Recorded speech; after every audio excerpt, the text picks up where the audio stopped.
I'm Alex Stone, former military service member and law enforcement officer, now CEO of Echelon Protected Services, one of the fastest growing private security firms on the West Coast. And this is Ride Along,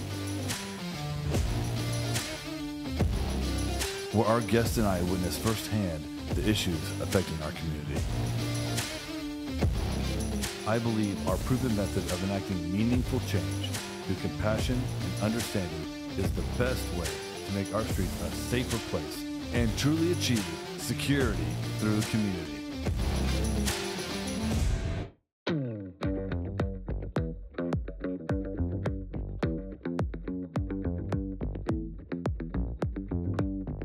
Hi, Portland. I'm Angela Todd from PDX Real.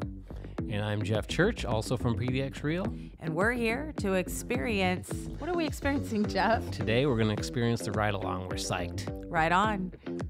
Hey, it's Alex Stone. Welcome back to the Ride Along. Today, we have a guest, a team guest. We actually have the founders of PDX Real here in the studio, Angela Todd and Jeff Church. They're partners on the street, and they're partners at the house as well.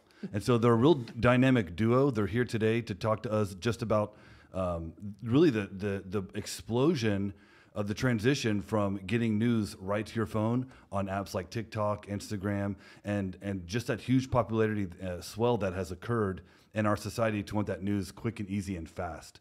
And out of everyone that I know, Angela Todd's really perfected that. So Angela, why don't you kind of introduce yourself and explain just how this phenomenon came into your life? Such a great question. News is turning into something that people are craving that's authentic and real. And so when you try to market it, when you try to be this thing, I could have never done this if I was going for it. If I was going for whatever we have right now. We call it branding sometimes. Yeah, branding, yeah. And I know a bit about marketing. I've been a business owner for most of my adult life. Very successful. Yeah. But in this, it was just a matter of just starting to tell the story about what's going on. And literally sometimes starting with just a few people watching, and then it's starting to take momentum because people wanted to hear it. Let me say it this way. In Portland, we have an information problem. We have a corruption problem in our government. We have inefficiency problems, and we have a news problem. And people know this intuitively. Is that really all one problem? Maybe. What's the word? Yeah. I mean, is it connected enough? Are all the people connected enough to where it's, I mean, I hate the word conspiracy, but is this a federated issue where it's a bunch of tiny little issues culminating into a larger issue, or is this a centralized issue that, you know, whether it's ideologically or whether it's we're just lazy, we're not doing our job? I mean, what's going on? I think it's both.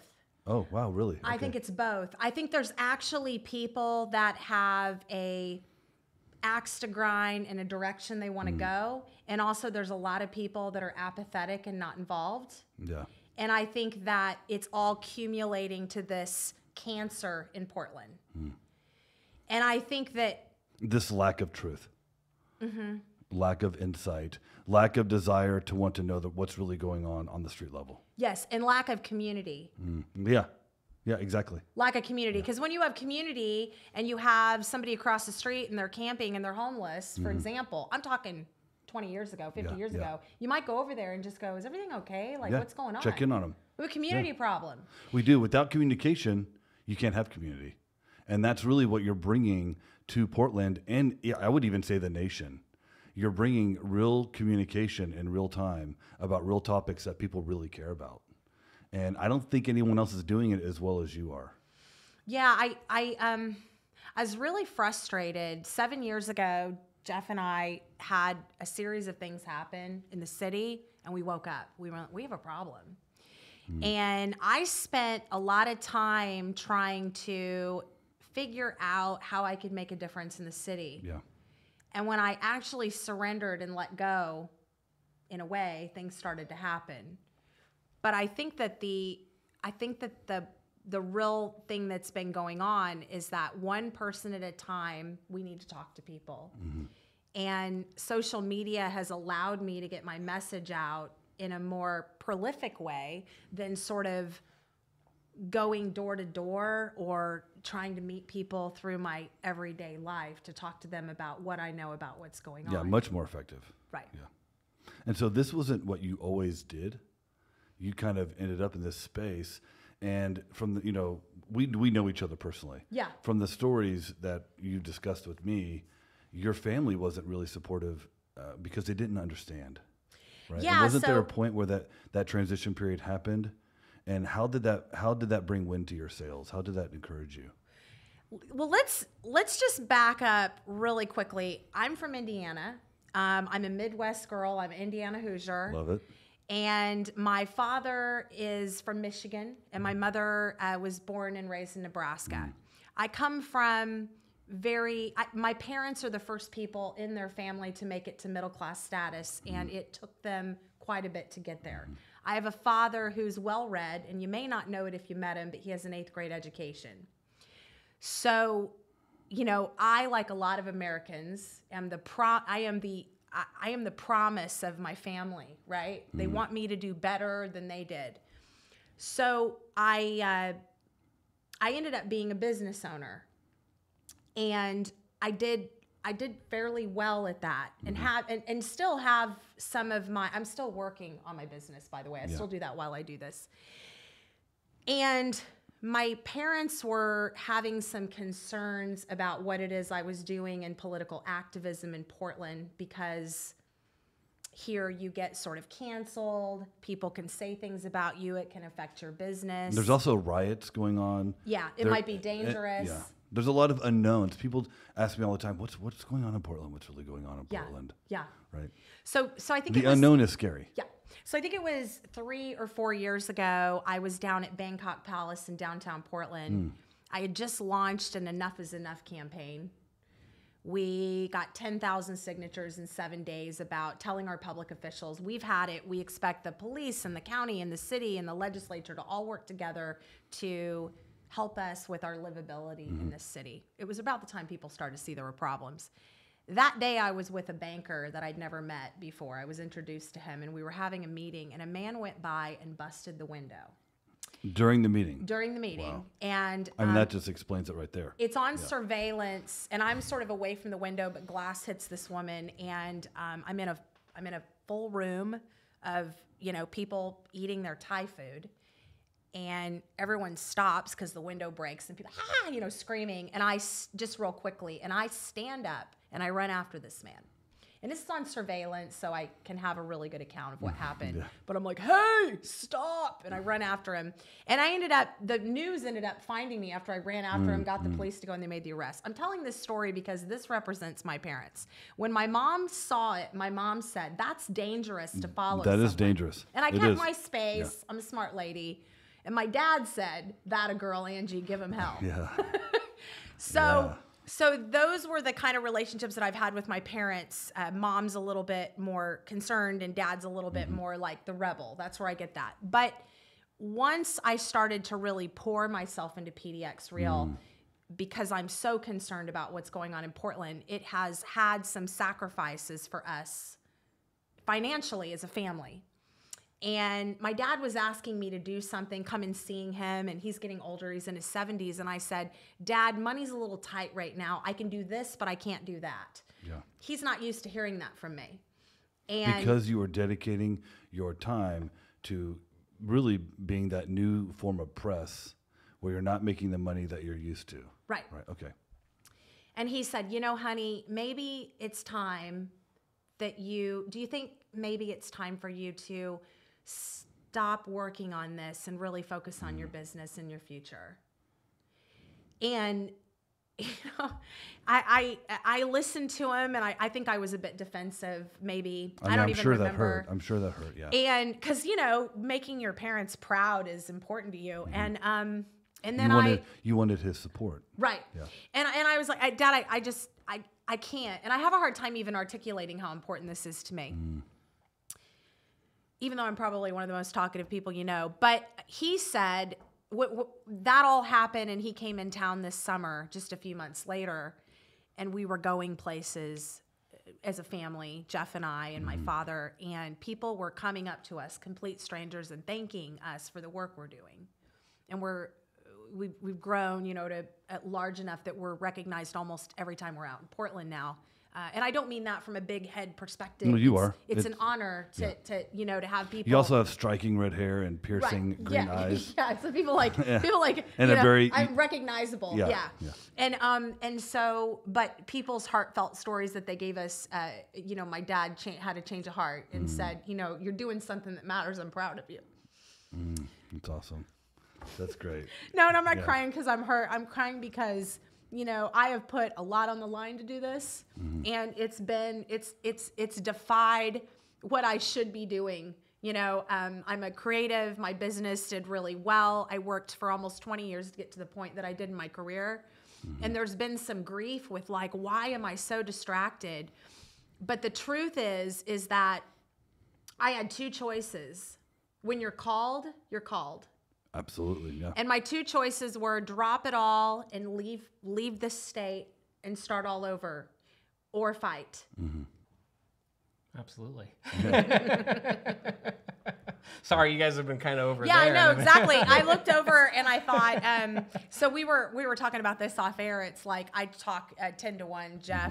Jeff is our, we put out a lot of statistics and numbers and information to help underscore hunches or he's things the that research. He's the guy. Okay, the research He's not guy. even the research guy. He's the guy that can remember numbers, a long time after I've forgotten them. He's the guy that remembers names.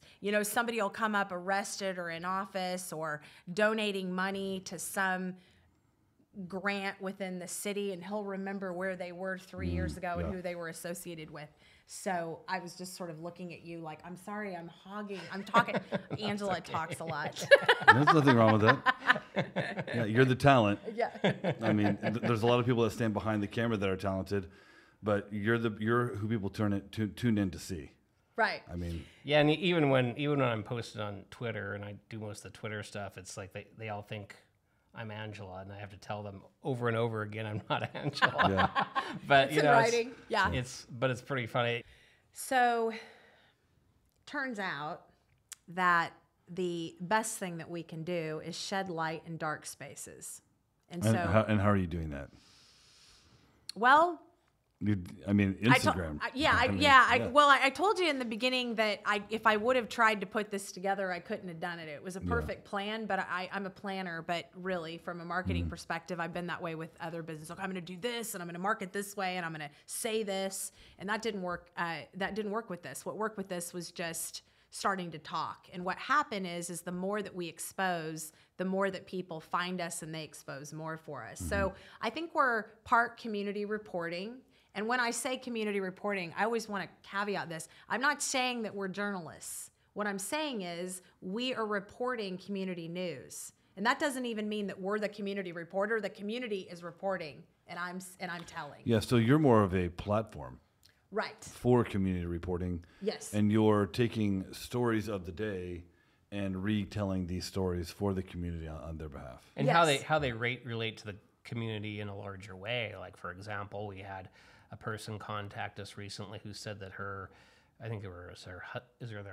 husband or father had a massive heart attack, and he lived for a while, but they called the ambulance, and it took the ambulance over 30 minutes to get there, and by the time he could get there, they just couldn't save him, and so this is very sad.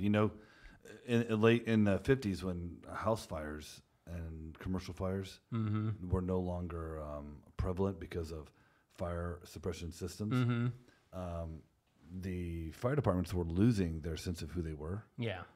And they were concerned that their budgets would get slashed, right?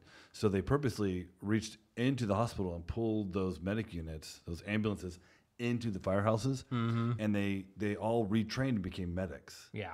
And it was good because it was able to sustain and help pay and justify the budgets at the firehouse, at the ladder companies. But it also was the intent was to bring the ambulance closer into the neighborhoods, so that emergency response time would be much less, that response time, which would save lives, which it did. But now, because of lack of resources, we have cycle times and response times increasing. Yep. Like you're talking about. And this is really They, sad they because hit these it level zeros all the time where it's just like, there's no ambulance to send. I mean, and that just, stories like that relate more into like, well, this is happening a lot. You know, this is not an individual story of just like it was a crazy day or something.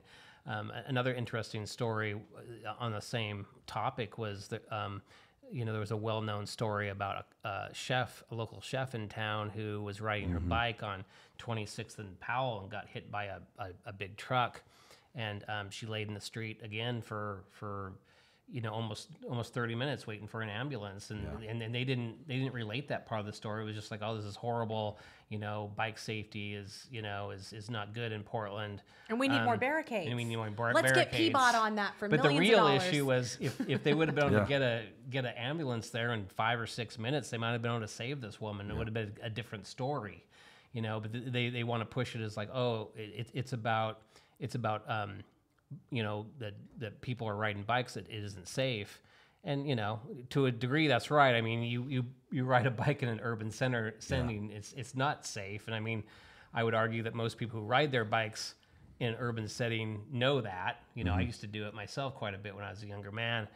And but you're playing with death. Yeah. So, you know, I'm a firm believer of that. It is scary. I used to do it as well, and it's very scary. No, you know, I did it probably 2 or 3 times a week for years, and you know, every year, a couple times a year, I would come close to, or I'd dump my bike over because some driver didn't see me or something, and you know, that kind of thing. So, but yeah, it's just, you know, I guess what I'm trying to say is that we take these stories from people in the community and we relate them to people and give them to the community as bigger issues that we're seeing sort of on a large scale. So let's hit a couple of those topics that you prefer to report on. I know that you didn't say that you're a journalist, but you are the media. Right. Me too. I got it. Yeah. I consider myself a journalist and someone in the media.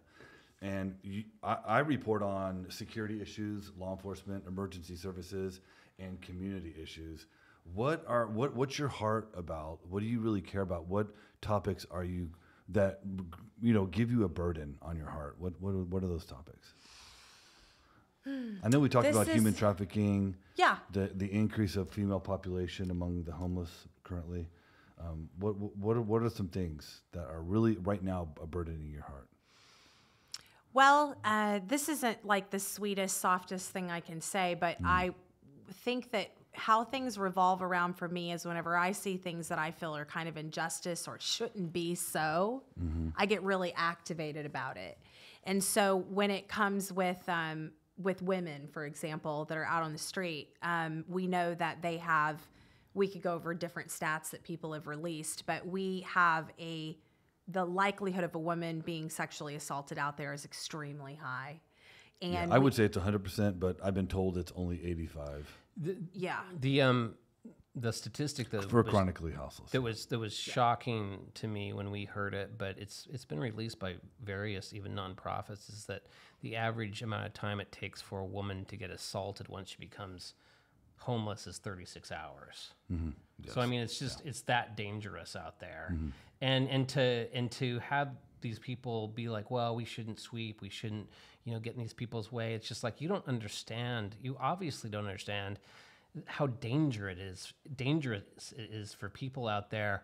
And the fact is that there's a lot of people who are being exploited out there. And it's not just women. I mean, there's a large scale percentage of the population that are criminals who are exploiting these homeless people as well and doing horrible things to them, killing them and you know, getting them addicted to drugs and like sex trafficking them and like, you know, all of the horrible things you can even imagine. Beating them, stealing from them. I love that topic. You know, people ask me over the years, who are the homeless? And I've identified 7 segments, completely separate segments, separate populations that I believe make up the houseless population in almost any city. I mean, you have people that are just travelers. They used to be called rainbow children, and they literally are travelers. They're kind of the hobos of old, right? and they're only in a city. They're coming through kind of Into the Wild. Remember this movie, this great book, and then you have different subsections of criminality, right?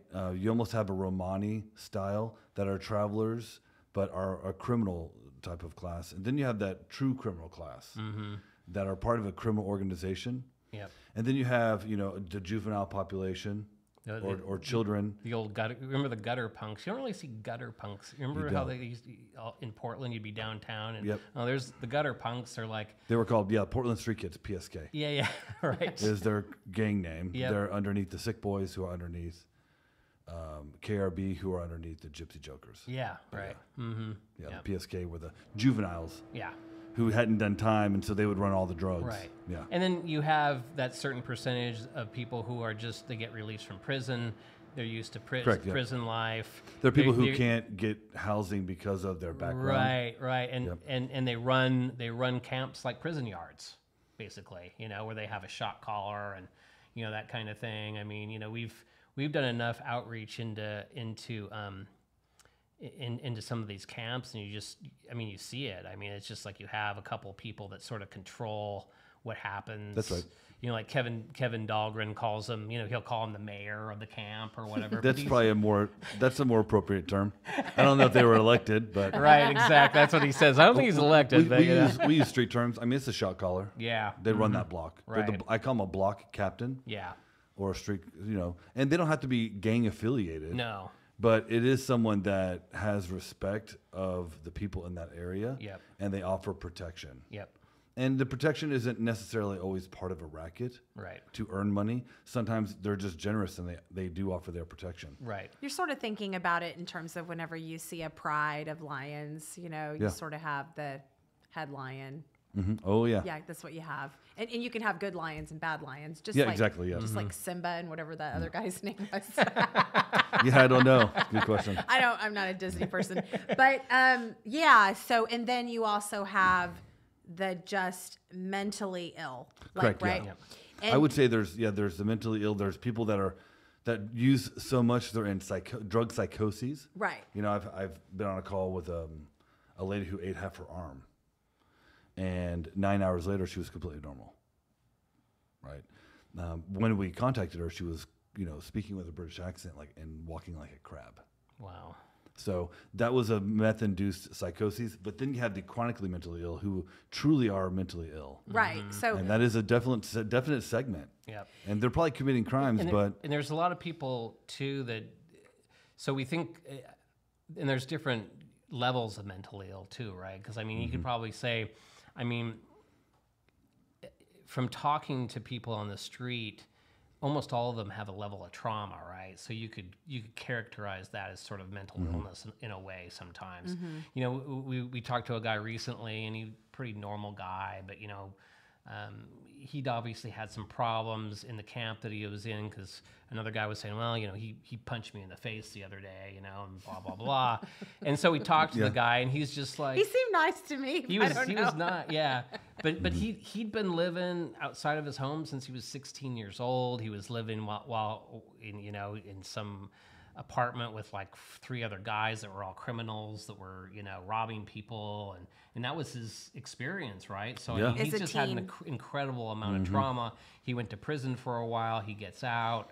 He's never really had any kind of security in his life or consistency or anything like that, or obviously a broken family. And it's just like, there's people like that it's just like, how do you integrate those people into society in a successful way where, he's obviously a violent man sometimes. Sometimes he's completely rational. Sometimes when we were talking to him, he would just go off into things that made no sense, So it's just like, so there's no question that's a very difficult problem, but, our opinion is that the worst thing you can do is just leave them out there and defend for themselves. Oh, 100%. Yeah. Yeah. To leave someone in an area that's dangerous with no support. Yep. Makes them more desperate. It's not only does it make them desperate, it's not compassionate. No, it's not. I would say it's the opposite of compassion. It is. So we, as a governing body, Multnomah County has chosen that, oh, this is really bad, and so let's help them. And so we've given them tents and tarps and Band-Aids and bungees and Band-Aids and sleeping bags and clothes and food and water and cell phones. And it's just, they are being loved to death. And it's all of this money spent on that, and people sitting around in their offices doing graphs on the computer, testifying for more money instead of getting their rear ends out there and meeting with each of these people. That's right. And figuring out where they need to be met to uplift them out. Yeah, the way I explain it is resources are a bridge to the same situation they're already in. Yes. It's an extension. It could be a life extension. It could be. It could possibly be a de-escalatory extension. It could provide comfort, solace, right? But you're still extending them into the same life situation. Right. You're keeping them where they are. You're keeping them and where you're just they are. making them more comfortable. Correct. You know, Yeah. which I mean, It's I almost like- understand it's almost you like want them to hospice. feel better. It's a Yeah, hospice. It is. It's sort Yeah. of a sick, twisted way of looking at it. But I mean, Yeah, and I don't think considering that- the hundreds of people that are dying on the street every year now, Yeah. I don't, mean, and I want to be adamant with this, and I don't know how what you think, but I don't think my suggestion is a lot of people that are in that nonprofit world actually have no idea what it's like to really be on the street. I mean, I was homeless as a man and a child. I was homeless with my mom after she experienced a sexual and physical assault that led to I was living in a vehicle when I was very young. right? And so I don't think that people that have all these degrees and went to all these colleges, I don't think they actually understand what it's like to live in a tent with a guy who's crazy that has a hatchet that walks by every 5 minutes. And the level of PTSD that forms, the trauma. I don't think that when we talk about trauma-informed care, I don't think that giving resources is trauma-informed care. We've Because gone, there's yeah. no care there. It's like you have 10,000 refugees fleeing, a warlord in some random country, and you're just going to drop some supplies from the air. right.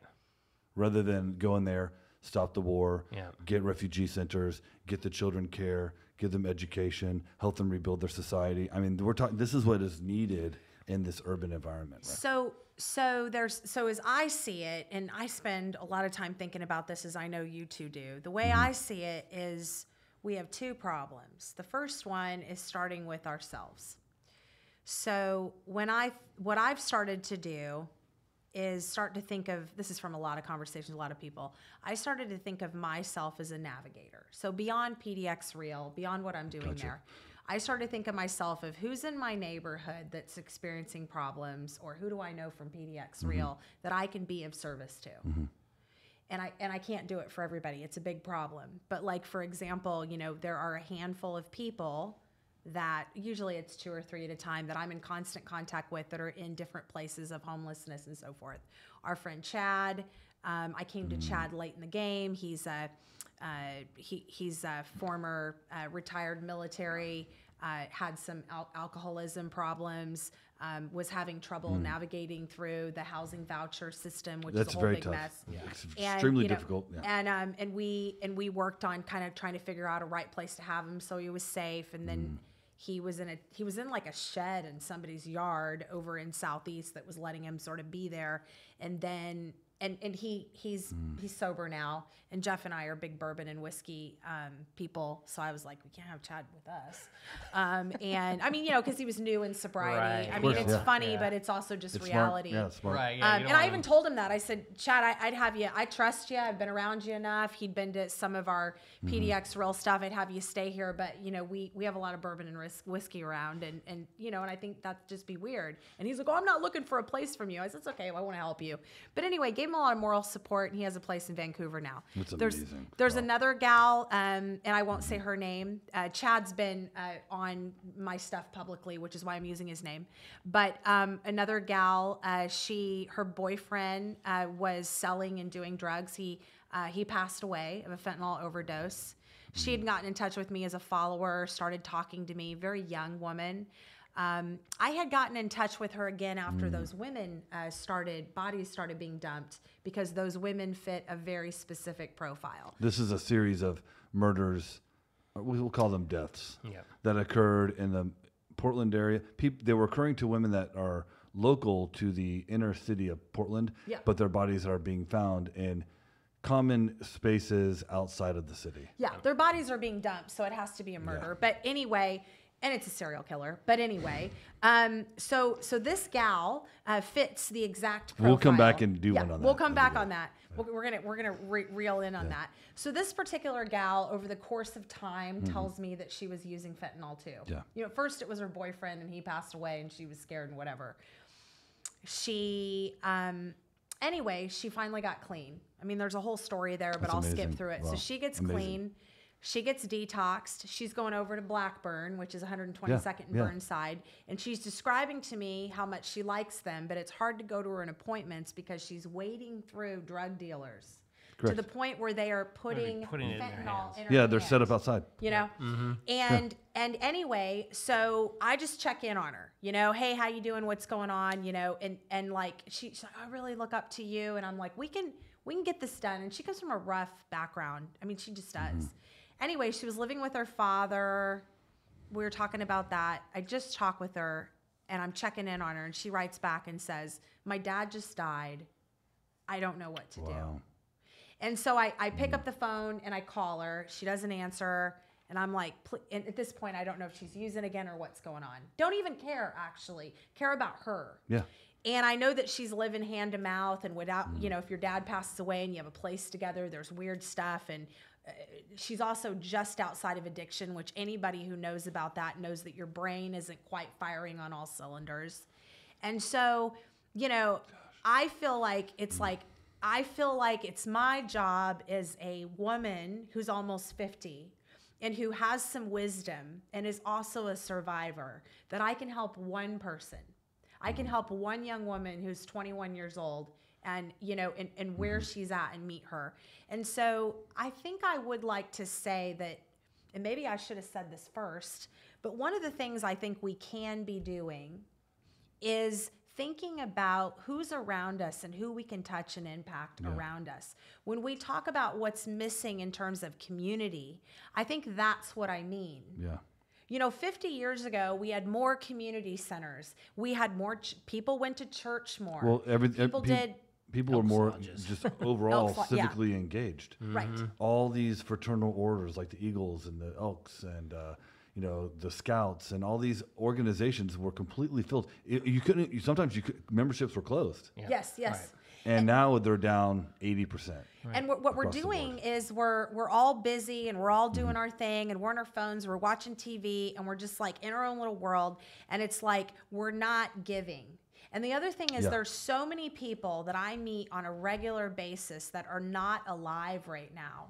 You know, they're slightly depressed. You know, it's like everything's kind of, they're honestly a little bit hateful. The dark side sort of taken over in terms of like Star Wars. And the whole thing is like, if you can figure out how you can be of service, you're going to get more back. And, you know, I feel it's so true. It's so true. I feel like this thing with PDX Real, like, because we were faced with this thing a few years ago. It's like, I was just like, okay, I'll sell everything. I have equity in my home. My business is such that it would be hard to rebuild, but I could. And I could just leave. And what kept me here was not the destination of changing things. It's who I become as a result of it. You know, I too wanted to have better, more meaningful relationships with people. Yeah. And what I notice about this work is that in the community and this civic work is that, you know, like you, for example, like our relationship that we have was started in the work that we share, that we want to do in the community. Right. But I know what you're made out of. And you know what I'm made out of. Yeah, and marshmallows. But I mean, really, you know, and so you get to see the pieces of them. This work allows me, and it will other people too, it allows you to exercise the best aspects of yourself. And I'm, you know, I'm a what do you call it? Like, I'm a recovered workaholic. I'm still a workaholic, Yeah, but me too. but I got to use it for good. I'm kind of overdrive all the time. And, and there's parts of me, I'm a redhead where I can have a hot temper and whatever. But when I get a chance to be of service and to help and to expose what's going on, I even mostly try to do that with compassion. Even these politicians that I go after and what they're doing, whenever I see in places, I'm like, it's nice to see you, Mayor. And sometimes I'm with the stick with the mayor, and sometimes I'm with praise. But the thing is that, and the mayor's a bad example because he's not our biggest problem. But I think that we can approach all this with rising up everyone, including ourselves. Yeah, I agree. Because we need that. Well, I like your rule of just one. There's 400,000 to 500,000 people that live in Portland. If you take family structure and put it in play, let's say there's 100,000 units, right? Mm-hmm. If everyone could take care of one, right? That's a lot. That's 3 times more than we two to 3 times more than we need. Mm-hmm. If everyone would just take care of one, we really could solve the issue. I know that the nonprofit that we've started, we house more than 100 people a month, and there's only 3. We only have 3 full-time people doing that work. Yeah. So the second part of what you said, because I said it was a 2-part solution, is that we still have to, we need to be talking about where all this damn money's going and why they're taking it from I can tell you're 'Cause passionate about that. Because I'd like some of my money back, because I could use that money to do better things for these people I'm helping. Because like with Chad or with this other person, whenever I thought, there needs to be accountability. Yeah. And and again, I'm jaded on politics because of everything I went through as a police officer. Sure. And I can't talk about that because I signed a non-disclosure agreement. We'll talk about it offline, and then I'll say it was no, a I can't. tip. That's a legally non-disclosure not correct. agreement. You can't even do that. But I will say this. The one thing that I find frustrating is that there's no central tracking system for shelter beds. Right. So the county roughly has around 2,000 beds. The city has just over 200. So it gives us around 2,200 beds. And that doesn't count Bybee Lakes, the ones they have. That doesn't count Bybee Lakes. That doesn't count the Salvation Army beds. It doesn't count all these the private beds. Yeah. Portland Nazarene, Union Gospel, right? All these other great ministries that we love working with. They're fantastic nonprofits, and they're all mostly faith-based. Right. And that's why they get cut off from the money. Well, I don't know. Well, I do know, and I'm telling you. I believe you. I'm not questioning you. He'll do a background on me. Don't background me, Angela Todd. But, I don't know. No one really knows where these beds are. No one knows. If you ask a politician, how many beds do we have available today? No one will know. Yeah, it's interesting too, because like we were talking about this in stories on Instagram on PDX Real. Just that little accountability. It's crazy. It would make me feel like the money's being spent well. Right. That I'm not saying it's not being spent well, but it would make me feel like it is. They could at minimum do a Google Doc. Seriously.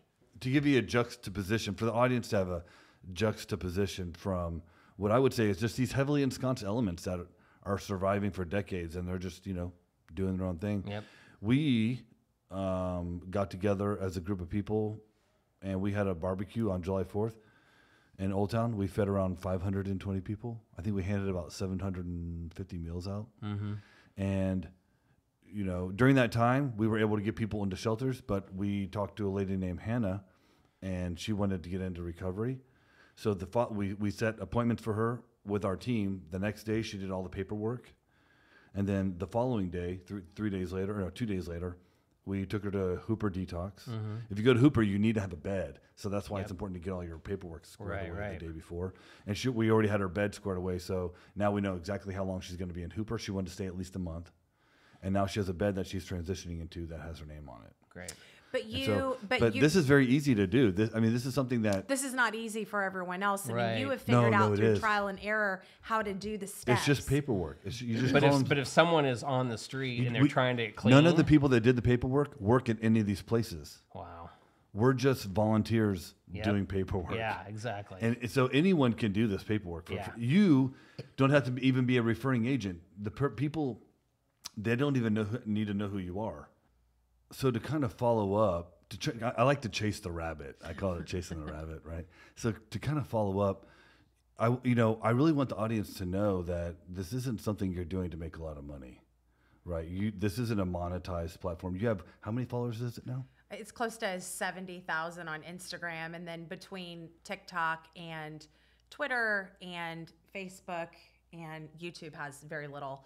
At this point, it's growing every day. But we're gonna make that we're grow. at a little, we're at a little We're gonna over grow that 100. I platform. think 110 or 120,000 followers. So you have let's say 120,000 followers on your platforms, and you gave up a career, you gave up this fortune, a lot of money, your business owners, and you did it because you fell in love with a city, and you want that city back.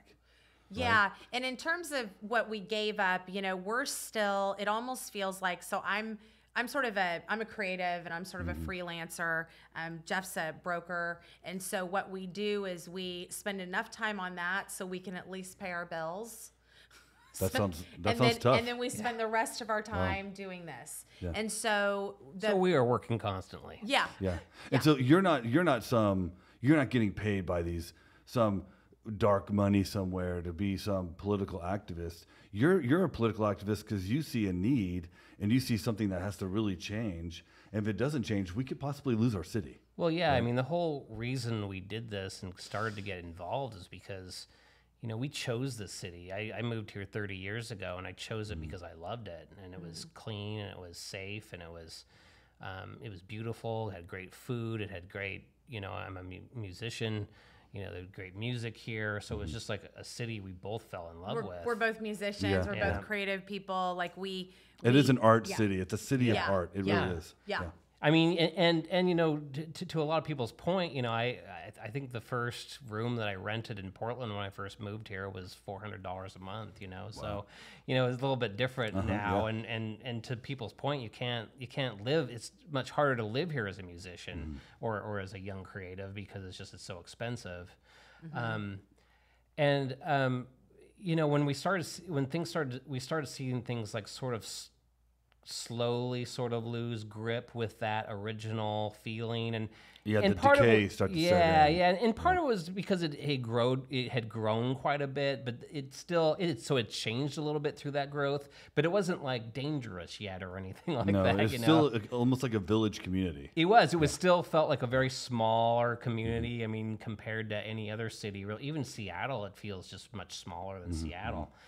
And so, once we started seeing it slip, it was just sort of heartbreaking for us, and then seeing friends move away and businesses leave because we know a lot of business owners and they were just like, it's untenable for us to do business here anymore. They no longer want to open their door right. to a pile of human feces. Right, exactly. Yeah, and we woke up in our neighborhood first. I mean, it was during the time where the camping and like the drug epidemic really started to take root. We've always had homeless here in Portland. I moved here in of course, yeah. I moved here in 96, Jeff in 94. And but it was sort of like, it was kind of it was the kids that were out here for the summer, or it was the man who was a little bit mentally ill, but he was really kind and he might want you to put cans behind and you knew them. Yeah. There were familiar names. Faces. Right. Yeah. You would put cans out for them instead of you would put them aside on your recycling bin. Yeah. And then it just started to turn into like there was more criminal elements over. So in our neighborhood, we sort of woke up with neighbors that were having a lot of homelessness at the time whenever they were on ODOT land, and there was a big thing where ODOT wasn't able to clean it up or didn't have it budgeted. Oregon Department of Transportation. Yeah. So lands owned by and controlled by the Oregon Department of Transportation. Right, yeah. Like side of highways. These Yes. And we had neighbors that were just terrorized, and they were far enough away from us that it wasn't so much bothering us, but we knew them. And it was things like, one neighbor, he'd been broken into 4 times. His house. Yep. Yeah. See, that's you can't have that. You can't live in a literally city. sleeping with a shotgun. Yeah, you can't feel safe if you're having homes broken into. I mean, who's going to stay in that neighborhood? Right. And I have an old house, and so one of my neighbors also has an old house, and that's how we know each other. We kind of geek out on that. And he had a hose, and somebody had used his hose, somebody who was living outside, and then because they're kind of not connecting on all cylinders with their maybe psychotic or something, or maybe vengeful. I don't know which, but they just threw the hose down. So he got back from work and he had his entire basement was damaged. They left flooded. it on. Oh my. Yeah. Wow. And so it was a $16,000 claim. Yeah. And his insurance, just based on circumstances, didn't pick up everything. And it was, anybody who's had an insurance claim understands it doesn't always cover everything. And so that was hard. And we have a neighbor who these are not normal living conditions. No, and we had all these stories. Like one of my really good girlfriends in the neighborhood, they had a disabled daughter, and they had a paid for van. And so it wasn't a new van or anything, but it was all they had to transport her. And they had somebody come and not just siphon gas, but they like cut the line to get it out. So they didn't know, and they like left in the van, and something happened, and it caused this big like malfunction electronically or whatever was going on, and it totaled the thing. And so then they have nothing to get around their disabled daughter. And so there was just like so many stories like this. And so we were I've heard watching it. These stories are common. Everyone in Portland, we have all these stories, and our friends have these stories. You know, one of the things that we get a lot of times from followers is just like, why are you doing this? Portland's a lost cause. Just move, you know? And it's just like, no. This is a city that we chose. This is where we just decided to put roots in. This is a place where we started businesses in. This was, you know, we have friends here. We have family here. We have all of that stuff. It's why should we move? Yeah, your roots are rooted. Right, exactly. Right. And so, you know, and we were seeing all these other people who had lived here for decades, and they were just leaving, and they were broken up about it. And I will say this, and I'm not encouraging people with kids to move from Portland. I hope you stay and help us. But we noticed that, you know, we don't have young kids at home, and we sort of understood that some people, for different life decisions, whether they had young kids or they were at retirement age anyway, they were older than us, they were just like, yeah, we're out. And we've seen that reflected now in the numbers of people that are migrating outside of Portland. Portland's had a net loss of population this year. Yeah, in the last 3 years. Yeah. So, but it's not just what the problem is sometimes in life. It's being part of the change and who you become when you do that. And that's the decision you made. That's the decision we made. You decided to give up your business. To start, essentially. We gave up some business. We still are paying our bills and have business. Right. But You're paying your bills. Yes. Right. But you definitely took a lifestyle cut. Yes, absolutely. To start a media platform that you're not making money on. Right.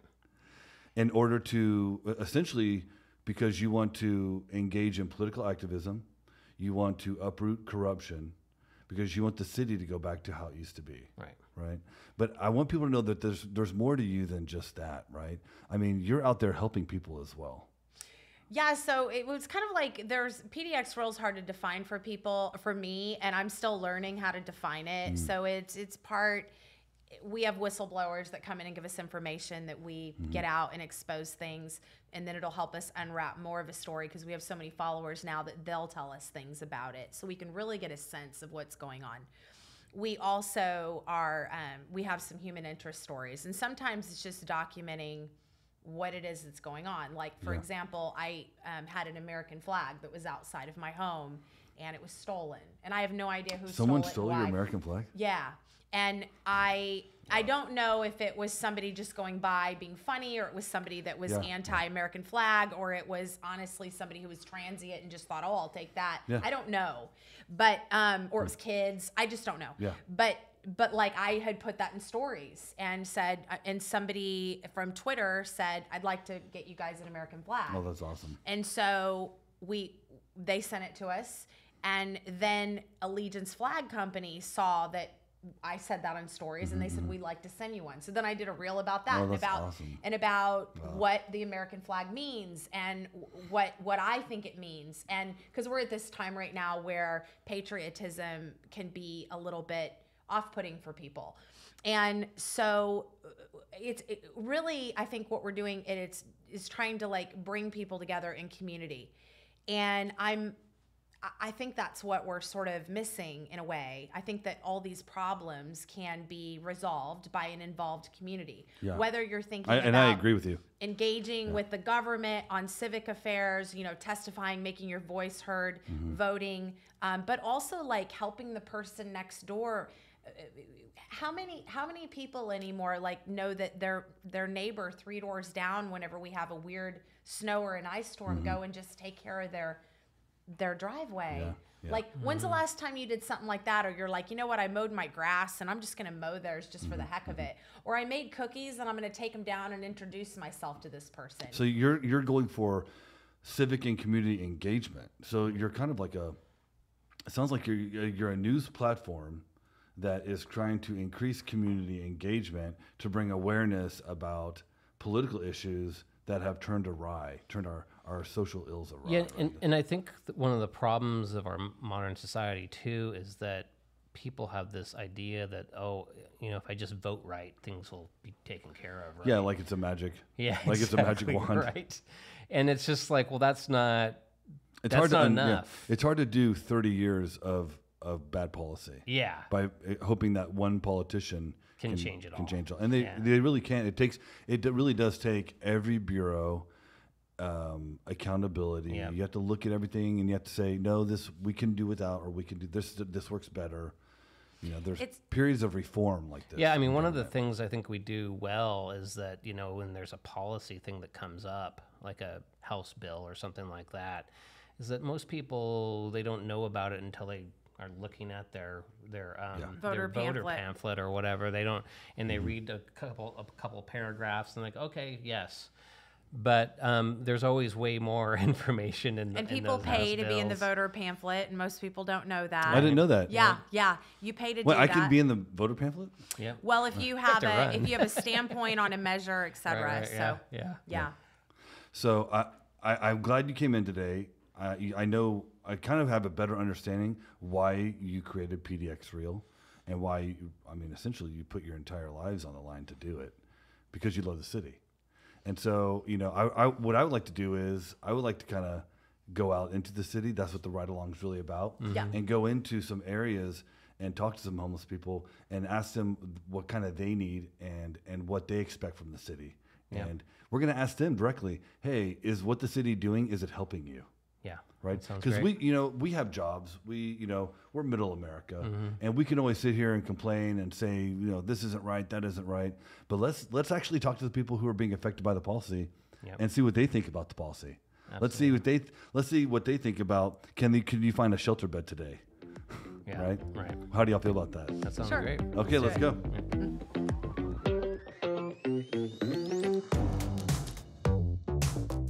So we just got out of the studio. We're about to hit the streets. We're actually having Spencer from LOA, Loving One Another, going to meet us here.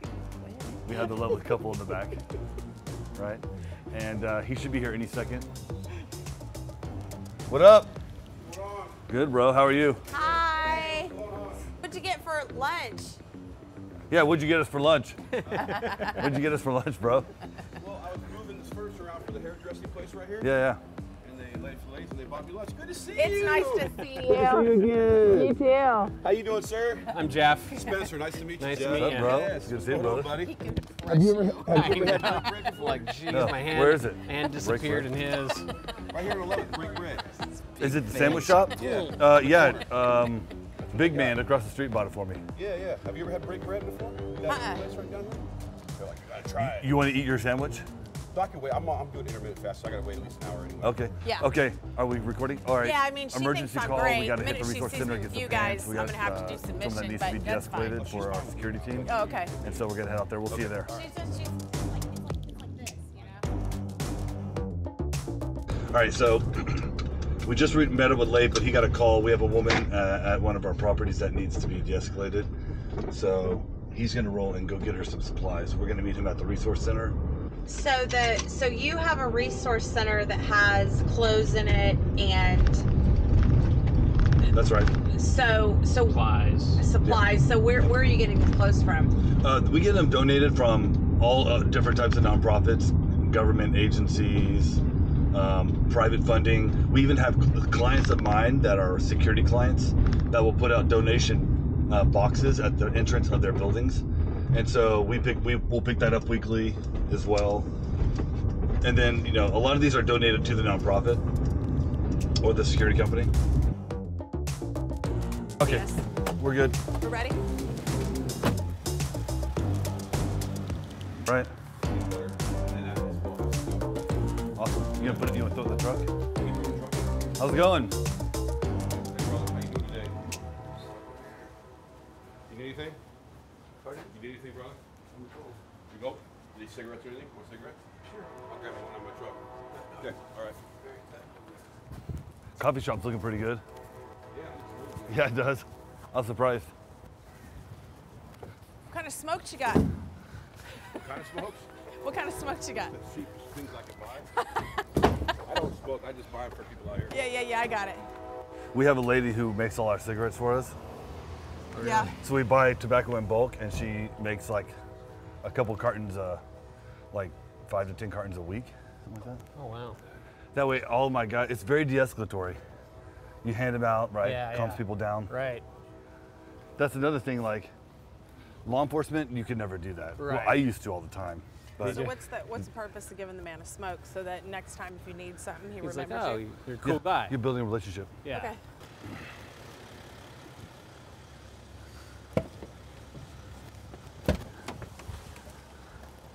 Okay.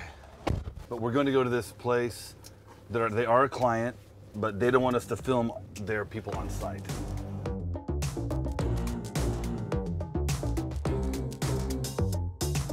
So these are all the areas that we're going to be looking at. And We're driving down an area where there's all kinds of businesses and people that I know have pulled out because of how bad it was. oh yeah. Yeah. All right, we're here. We're going to roll out. Tie, How y'all doing today? fighting. How are you? Good. Doing well. You guys want some water? I would love some more, please. Business goes through this door. Damn, man. So just get me right here on the stairs, okay? Okay. All right. So you were good? Spencer, by the way, what's your name? Melanie. Melanie? Yes. Nice to meet you. Yes, you do. How long you been out here on the streets? Well, I grew up on the streets in Las Vegas, so I've seen my whole life. But I'm not on the streets. Oh, you're not? No, I have a home in Lincoln City. I pay my rent and stuff.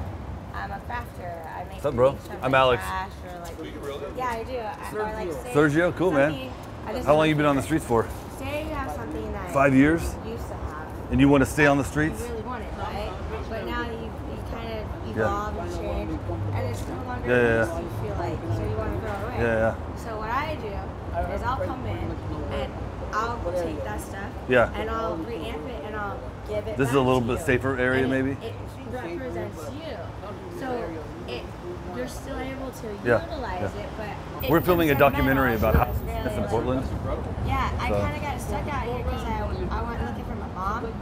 I'm a foster kid. And my mom and my dad, Yeah. like, they kind of got split. And my father's an illegal. Awesome. Do you know the people but around the corner? His name's Star. Are they good people? You mind if I talk to them? Think they mind? But he swears Selena? when Okay. I finally got to actually talk to him that he signed my birth certificate. Well, I grew up in a home that was told me that he was dead, and they were very racist. And with this racism, it created this. They were abusive to me, and they hurt me a lot. And so I got into a point of understanding my mother, why she maybe had done her like walk, or why she was going through all of her issues. At one time I really resented her. I had this hate for her because I was like, why weren't you here? Like, why couldn't I be good enough? But then I was like, wait a second. You've always been good enough because you made a decision that you sacrificed yourself. You sacrificed something that you love, because you thought it would be better for me. And at that moment, I realized, I was like, well, I gotta go give this lady a hug because I'm sure she's never really had it. Like, she deserves it. She deserves to get some love. And I went on a mission, on a journey in 2021 of April. After my mother-in-law, she passed away, I watched these people stand with her kids. They would not dressed her ashes, and it tore me to pieces because I was like, that's my mom, because she had raised me. She had made me chicken burritos, and she always picked the best peaches and nectars, and it gave me a hope for her.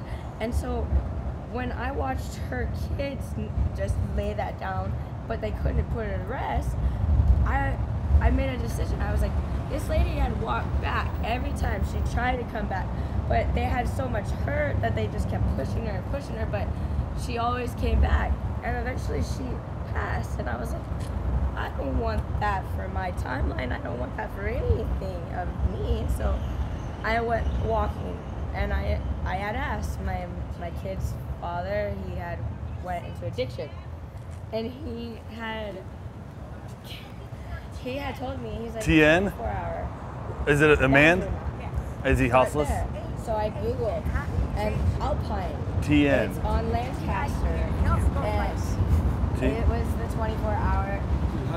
You know an Asian guy named So, TN? It's crazy. So going from there, I got back home. Well, my friend. He just walked by? I don't know. Hey, do you know where TN is? Asian guy?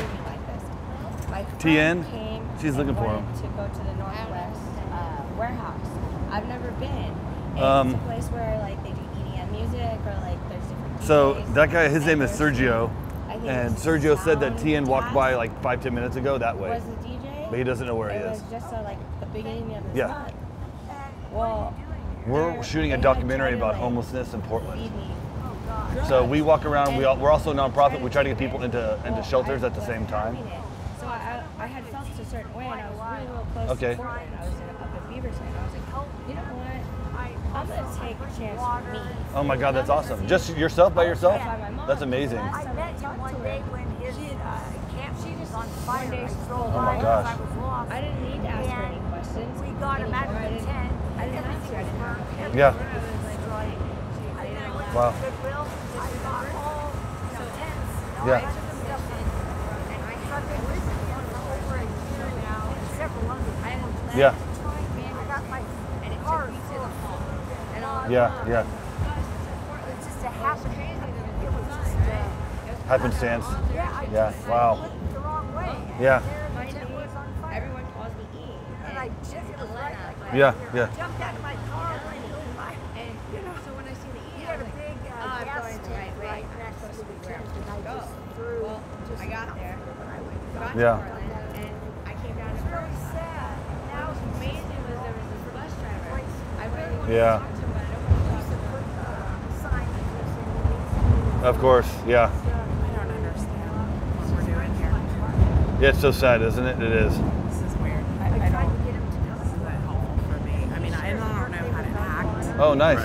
because I'm this in my face. Oh, wow. Yeah. I mean, that woman's completely out of it. Yeah, Anyway, and he wants to be a janitor. yeah, His yeah. family turned him. And he was in a constant Should we listen to what's going on here? Someone's looking for somebody. Thailand. Oh, wow. I mean, she's not even. Scout's not even looking at anyone. It's horrible. You know? Right. Yeah. Yeah. Yeah. Yeah. That's amazing.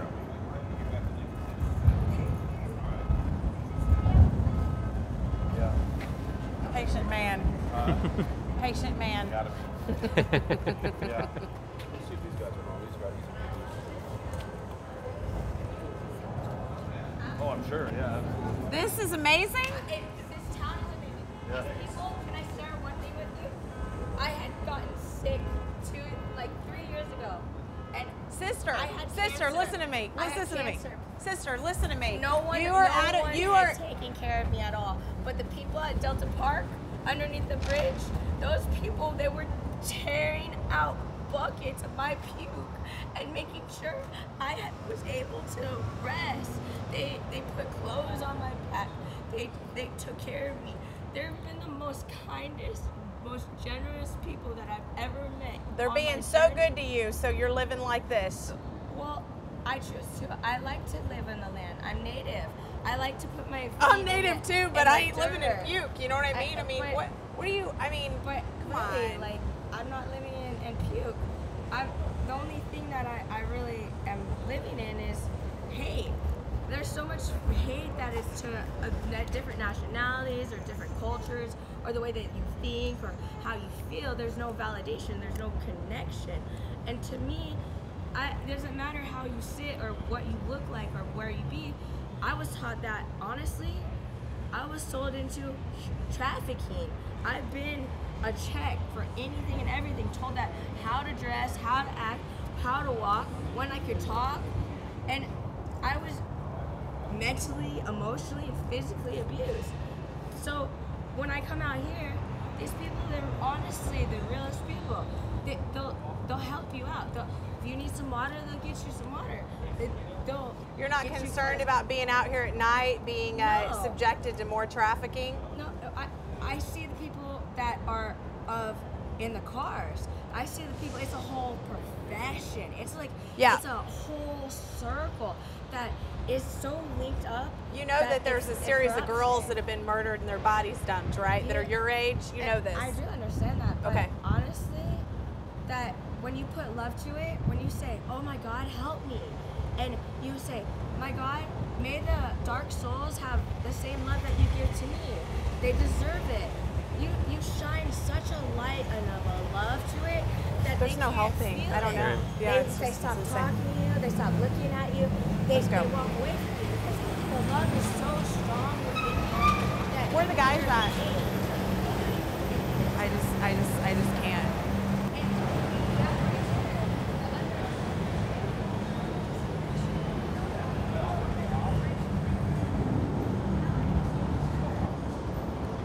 I think we should just take an Uber and leave. I don't want to do this. No, we can just do it for another hour. It's fine. We'll get through it. Yeah. Is that a deal? Shake on it, man to man. Okay. All right. I'll come back and bring it to you. Okay. All right. What was the woman in the car asking about? I don't know. How are you supposed to like help people whenever they're completely out of their mind on drugs, making no kind of sense? You have to discern what's truth, what's reality, and what's not reality. Right. So with her, she's got a lot of pain. Her reality is a little bit skewed, but she's also living. It's also what she believes her reality is.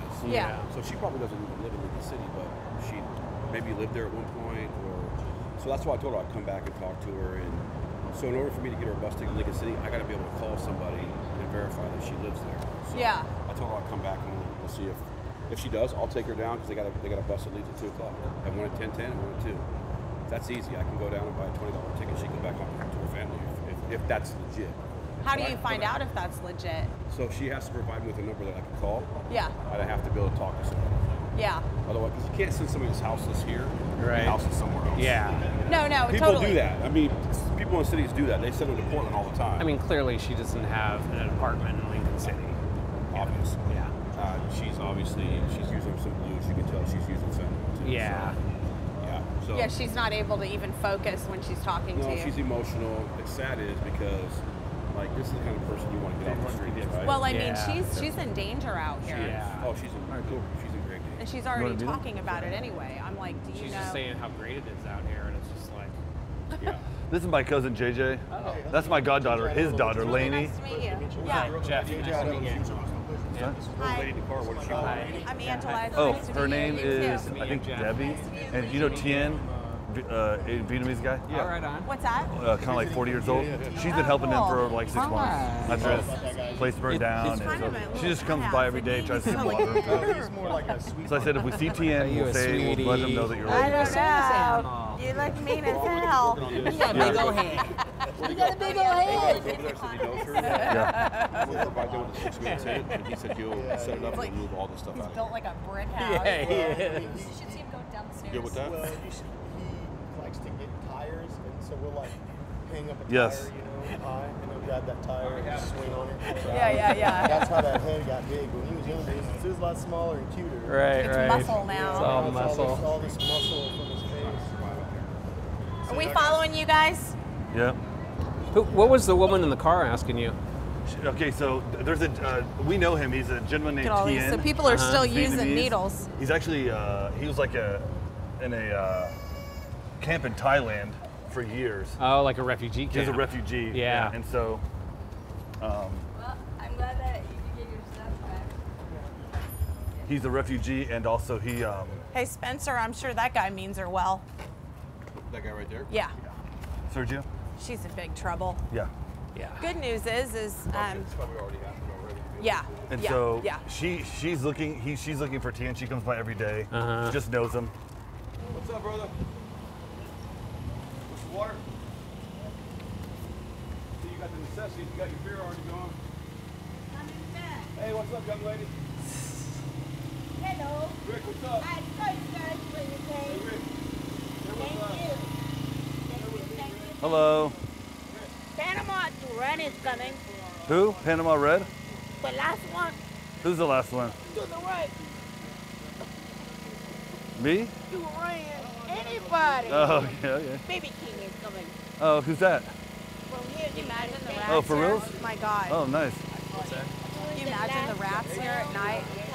Crazy. Duran. Yeah, yeah, yeah. And I grew up with him from Panama. No way. Panama City. That's crazy. It's gonna be exciting. Yeah, Duran doing the last one. yeah.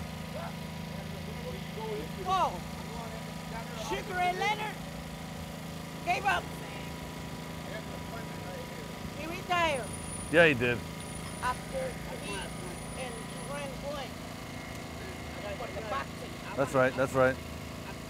Yeah. So Sugar and Leonard is retired. Isn't that crazy? And he was good, Oh, he was amazing. Yeah, huh? When he was here, yeah, Duran had to go home. yeah. Panama. I've always liked Oscar de la Hoya, personally. He's my favorite. Panama is a beautiful place. It is, yeah. Are you from Panama? I'm right from Panama. Oh, that's awesome. I came here when I was 12. 12, Man. wow. Ma'am, what are you guys gonna do tonight whenever the rats come out for all this food? Like, do you guys clean it up, or what do you do? I'm pretty afraid of rats myself, so. I worked at Lion Restaurant, the one that used to be over there by the Lloyd Center, Yeah. because I was going to school. So I had to have something. You didn't answer me. What are you guys gonna do about this food when the rodents come out? I don't eat like that. All right.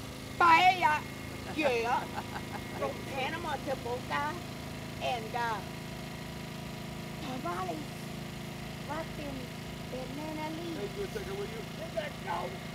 That's amazing. You will buy it if you go to Panama. Yeah. Taboga, that Yeah. island, Taboga, yeah. tourists, Yeah. the tourist island. Yeah, yeah. Oh, you go there, you get everything there. Really? It's from Panama. I love that. I love that. Earthquake. But it's delicious. Yeah. But these people can cook. They cook, huh? They can cook. Good. I got to do some cooking too. This is not So nice. you think he'll be gone by tomorrow? I don't eat like that. I'm gonna have. We have to come power wash all this. Oh, you're funny. You're a funny man. Right downtown Portland. Yeah, I bet. You can try something close to Panama? what Panama What's it called? can produce. What's the name? You need to come in and power wash this. I haven't been over there because I've been in college. But So if you could go ahead and try to get some it's downtown Portland. Yeah, yeah, You can't miss it. yeah. It's a place on that side of the road. On this side, you got a parking spot, Yeah, yeah, yeah. parking area. And do you know the name of the restaurant? City. What's, I haven't been there since my son grew up. oh, wow, that's a long time ago. Yeah. I'm 62 now. Oh, for real? Oh, wow, okay. All right. Bam! You're pretty strong though. Duran. All right. 4 hours, you said. Okay. Hey, thank you. We're gonna try to power wash in the morning. Coming. And I don't want to get all your shit fucked Baby up. King. I appreciate it. From the United States. I like your old lady. For Panama. All right. And that's his tent over there, I'm sure. That's his brother's tent. Yeah. Okay. Yeah. He's going today into a tiny home. Okay. His brother. Okay.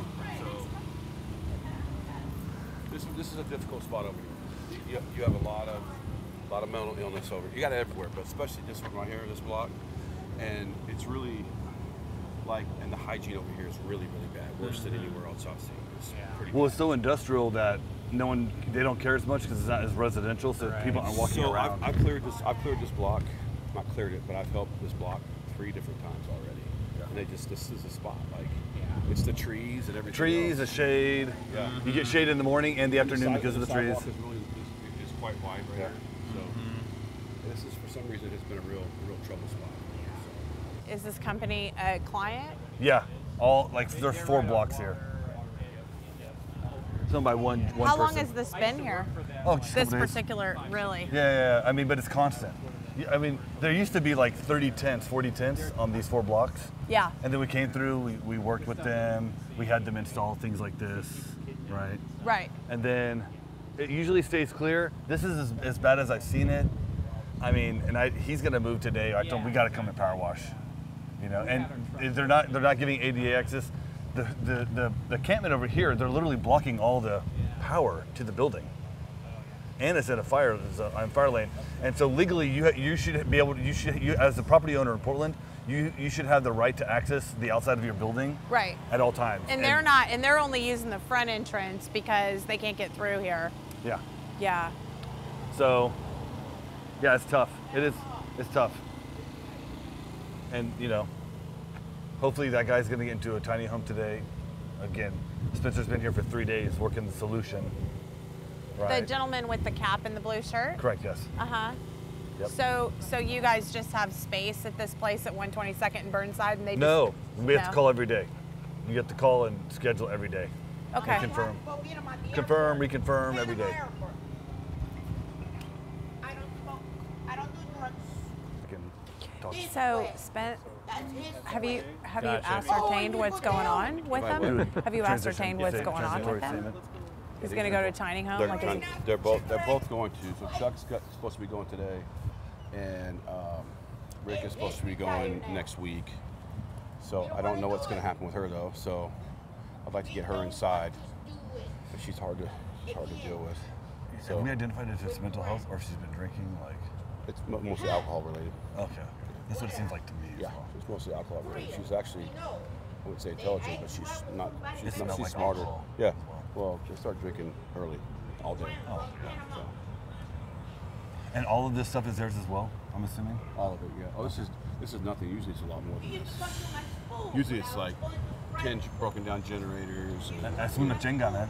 Yeah. At one point they had the whole sidewalk cleared.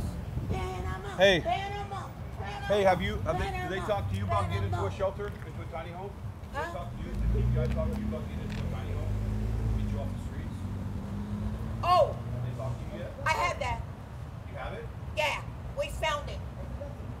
Apartment right over there by City Team or Team City. Yeah, see. Right there. There's that nice place. They got you to the market? Think you can do it. Huh? It would help more. See if you guys talk to you about getting into a shelter. Interesting. Okay. If you can. What's going through your mind right now? Me? Like, how do we solve this on a mass level? There's 4,500 people like this right now in Portland. Right. 4,500. Yeah. With 2,000 an extra 2,000 that are transitioning in and off constantly. all the time. Right, Yeah. right. Yeah. Hello. Right? Don't even stop. I mean, you had 2 people roll up whenever you're trying to get the people that are here clean, into places. You got 2 more. Yeah, because they see this as safe. Yeah. They have wealth on the street. They have bikes, right? They have all these kind of items. They have food. They have a food cooker. So this is like safety. Yeah. So he automatically becomes a block That captain, would be very and then he gets the grateful. following, Yeah, so Kim from right? And then that gives him more power Yeah. because he has people now. Right. And so it just becomes entrenched, and this is a constant process. I don't get in trouble. And so we're moving 120 people off in this situation into shelter a month. Good. It's roughly 4 a day. You know, and there's only a couple of us. Are you doing this tracking? Are you tracking once you put them in? Like if they're No. staying? That's the thing. Yeah. They might be hopping right out. No one's tracking anything. Right. Exactly. Exactly. Because they'll go to detox, and then Hooper's not tracking. Okay, then they go to a TPI bed. Right. And then they get that for what, 6 months, maybe 3 months, maybe, and then they go to another transition living, and they go to something else. Right. So there's like 5 or 6 steps involved that Yeah. are all different entities. So no one's tracking anything. Yeah. There's not even a central tracking system for beds Right. in Portland, and this type of software has been perfected by the hotel industry. Yeah. It's so every 15 minutes in the hotel industry, if a conference is scheduled, all of this is understood and known in this system, and then the beds will automatically tick up and go up and down as conferences and as things are scheduled in major cities, and as occupancy rates fluctuate. Every 15 minutes they all change, and then all those are fed to Expedia and all these other. Right, and so we should be able to track every single bed every 15 minutes. But no, Yeah, because I called at 10 o'clock this morning to get 2 people to shelters, and they're all full already. They're already full. 10 a.m. Yeah. Fridays are the worst. 10 a.m. Always. Can't get anybody until Monday. So I got a vulnerable young gal over here on Kington, over here in Lloyd. Called yesterday, nothing available. Called today. Actually, I take that back. There was. And that doesn't include. You're talking about shelter that is no barrier. So like, because Bybee will only take if they've been sober for 24 hours. They have high barrier. Yeah. It's not that high, but 24 hours, Well, for but Portland, it's about the highest that it comes. Okay. You have to be completely sober, drug-free, with no mental health issues, and not able to get into any conflicts with anybody. I have a young African American gal that I want to get off the street because she's vulnerable. Yesterday, she had no clothes, completely naked in a tent. Got her some clothes and tried to. What happened to her clothes in her tent? Somebody stole it, ripped them off of her. Yep. Okay. That's all that she told me what happened to her. Right. Somebody stole her clothes. Yep. So we worked with her yesterday, and I've called. Now there was one bed open at the Gresham Women's Shelter, but she didn't want to go that far because all of her friends and family are around here. So, which I don't know why she doesn't stay with them, but nothing available. Yeah. Nothing available. Let's go down there and recheck in and see if anyone came back to that tent. To what tent? Down here. Okay. That encampment back there. Okay. Jesus. But there's only one small scenario of the reality of what's going on out there, especially for these women that are vulnerable. That's why, I tend to. I got a bleeding heart for veterans, and especially out here on the street for women, because they get assaulted on a daily basis. Yeah. So where I will get men in there as well, but my focus first of all is on these women that are really vulnerable, like that's right. This young lady right here, right? If we're on the street, we're homeless. We can fend for ourselves, right? Nobody's gonna take advantage of us, Right. So or they're not gonna try.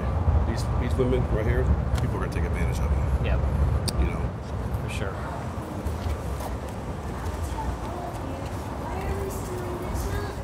Hey, is she home yet?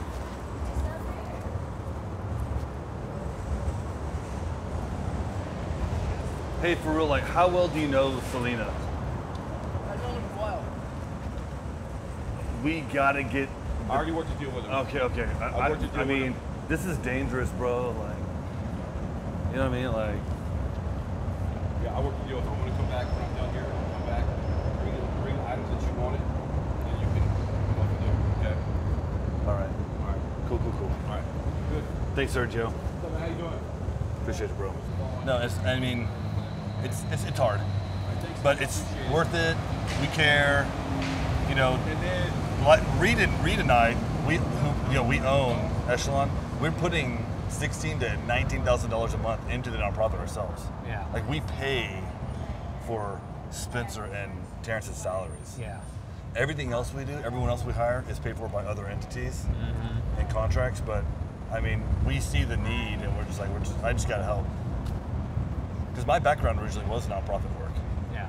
I've worked in Africa, and I worked with the houseless in Houston, Texas for like 6 years, specifically with street kids, and the majority of the time, underage street kids engaged in prostitution. Yeah.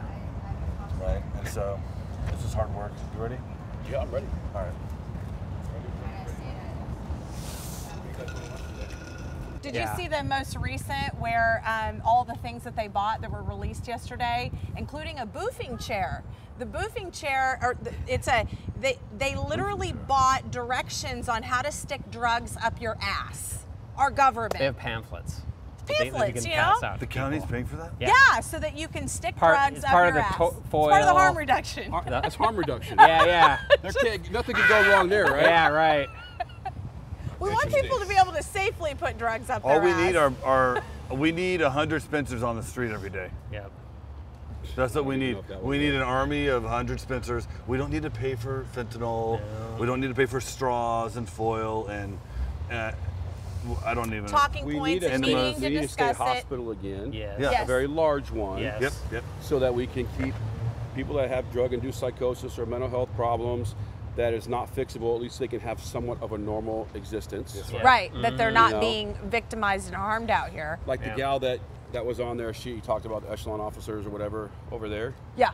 Alicia. Remember Alicia? Yeah, Alicia, yeah. Alicia's the kind of person that needs to be in a state hospital. Yeah. Where she can be monitored. I've seen her when she's taking her meds, and she's, I would say normal, but she's 85% there, bro. Yeah, she's somewhat there. The one without the arm. Yeah. Somewhat there. I bought her a meal one day, and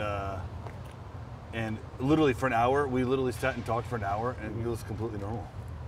Well, and look at James Harmon. He was great for a long time. He's a veteran. Yep. And the now VA had him on a regimen. Now he's not taking his meds, and he's back to pulling knives on people and doing all kinds of stuff. It's some people just have to be institutionalized. Yeah. I'm sorry. People say it's not compassionate, but it has to happen sometimes. Well, they had this reaction. Every other thing country to does it. this. Yeah. There isn't another country in the world that doesn't do this. Right. We're the only country that doesn't do this. Right. And it's because, we have this extreme form of libertarian ideas coming from all political sides. So we have in the homeless population, we have the highest number, last I checked, it changes all the time in this nation, of unsheltered homeless people. So my big gripe continues to be, where the hell is all this money going? Mm-hmm. Yeah, right. You know what I'm saying? Right. It's like you guys can't even get a shelter today. Like Correct. it's just like, even if people say, I'm ready, I want to go, like, or people saying, hey, I'm ready, I want to get clean, like we got to have places to take people when that mood is right there. And part of the money is like, affordable housing. So they'll build these things that these buildings that have like 100 units in them for, $500,000 per unit.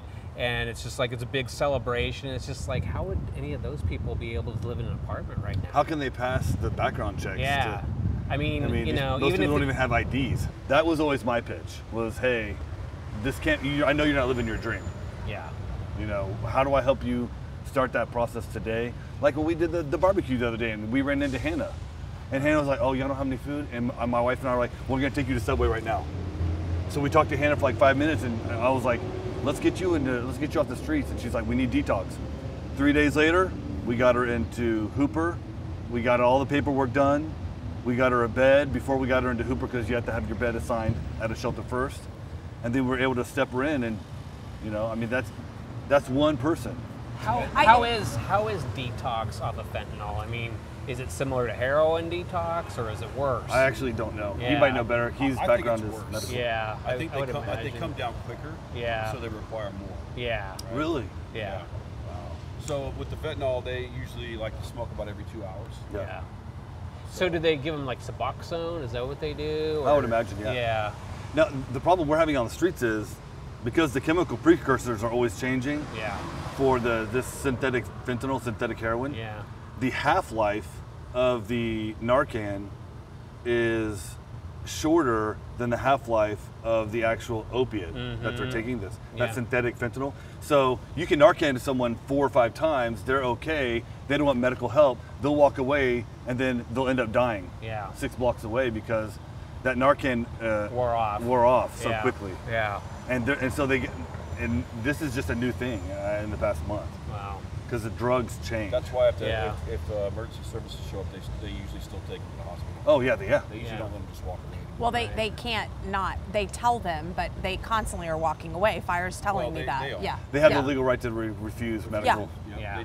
Only a police officer This is why we're suggesting that medical and firefighters have the ability to conduct a POH. Yeah. They should be sworn officers with only one criminal mandate or one civil mandate that they're able to conduct a police officer hold in order to hold people for that reason. Yeah. And this is something that we've been advocating for almost a year or two now. With the city, with the state, with the county, you gotta have EMT and fire. You gotta give them the ability to get someone in the hospital without a physician's hold or a police officer making What that would call. that take to get? Would that be like a House bill or something? It'd be a You'd House have to, bill. like, It'd you be a have House to bill, and then introduce- it would be everyone signing off on that, and then the individual police departments basically swearing in the firefighters and EMTs, essentially almost as a reserve police officer would. Mm-hmm. But the only mandate that they'd be legally allowed to fulfill would be a police officer hold. Yeah. And again, they're more medically trained than most Yeah, police yeah. officers. Oh. Luckily, this guy has a history working with mental health, and he's degreed and he's squared away as law enforcement. And I was part of law enforcement, and I was a chaplain, so I had that in my background as well. But these firefighters and EMTs, they're much more, they're more highly trained when it comes to understanding when someone's, whether it's drug induced Sure. or whether it's true mental health. This is their background, so they should be making that call. Yeah. Yeah. Because you have city beds, you have county beds, and then you have private beds. Mm-hmm. So you have Salvation Army's Right. women's, shelter. Yeah. And then you'll have City Team, Victory Outreach, things like that. And Union Gospel Mission. Right. But then you have 200 plus city beds, and they have 2,000 county beds. None of them are coordinated. Right. None of them are tracking their beds, and none of them are telling anybody when their beds are available. The majority of them are not conducting true outreach every day, trying to fill their beds. Right. And so that's all we want to do. We want to fill every bed. Every open bed, we want to fill it. Yeah. That's our mission. Yeah. Right? Yeah, the city's doing theirs. They're trying to fill theirs with the Silver Brothers. They do a great job. Yeah, the Silver, yeah, The fire well, department, they do a phenomenal job. yeah, but they only have 200 beds. Right. So they're full. That's right. They keep them every full. day. Every day. Yeah. I was homeless. I don't want people to be homeless. It's not what I want. I don't want, my mom, I was homeless with my mom. And at the end of the day, we have to help as many people as we can. Crazy. It's frightening. It's hard frightening. it's hard to keep your own mental health sometimes. Yeah. when It you're is. doing all this. Yeah. It is. You got to find a way to fill your cup. Right. Right. So if you don't truly love people, man, you don't have compassion. You don't want to be out here then. Right. This will You know this guy? cheer you up. Yeah. speak out. Exactly. Spencer came to Rita and I and said, hey, we need to do this full time. And I was like, we can't afford that. Right. And Spencer's like, You can't afford not to. that's exactly what he said. Yeah. And I looked at him and I was like, you're right, bro, let's do Like, it. shit. Here we are. Here we are, We were doing it already, just on a much smaller scale. Yeah. Yeah. We appreciate you coming out today. Yeah. I think this is going to be a wrap. Yep. We were going to try to go to another location, but I really feel like it was more important to stay here Yeah. and dig in deep and build these relationships here today. And I appreciate you coming out. We love I like Spencer. options. Yeah. Spencer's the heart of what we do on the streets, and I'm so glad that you came today because you have a real following. People really listen to you, and I want to, what's important to me is I want people to know how much you actually care. You care about the city and you care about everyone living here, and you want to see a city transformed, and that's what we're about. We're about transforming the city one life at a time. Yep. Yeah, and I think when we're looking at what needs to happen in the city, people say to me a lot, what do I do? And I'm like, well, you're going to have to just be inspired at what you're good at. Mm-hmm. If you're still not sure, start with where you're pissed. I mean, I find that it doesn't mean I have to be mad whenever go to the do county. work. No, but it's Right. passion. Start That's your there. passion. Yeah. Send an email to the city council members. Whatever. I- do something. But I think that this particular work, very hands-on. For me, I'm sort of specializing in letting people know what the government's not doing and what they're doing. Right. Whoever has the money should also bear the majority of the responsibility. Absolutely. Because they're in charge of spending our money. Yes. And that makes them in charge. They're in charge of finding real solutions. Yep. And I don't see very many. No. Not from my angle. My point of view is from the street. And looking from the street towards the Capitol, I don't see much happening in my point of view. Right. Right. And so I Exactly. agree with you. Angela Todd, PDX Real. Check her out, subscribe, like, hit the button, send her a star or a heart, and she's going to start on her YouTube channel. She's going to be releasing that very shortly. tell the people where they can find you. So we can be found on Twitter, Instagram, YouTube, and TikTok. PDX Real. Yep. Don't even give them. They shut down my Facebook page. Don't go there. Yeah. PDX Real, appreciate y'all coming out today for You the got ride along. hacked. Yeah. Awesome. Right on. Well, thanks for coming out. We Yeah. appreciate it. Yeah. Absolutely. Thanks, bro. Yep. Enjoy your sandwich. I'm gonna go find me a sandwich. I already ate it. Oh, right. I already ate it. Nice, already. bro. Nice in the car. Thank you for coming out. That's awesome. Yeah. Oh, Your favorite person's here, and I'm going, I don't want to say the wrong name. And then I heard that But I voice, know I'm it's like, I Angela. know who it is now. Did everything go okay on the call?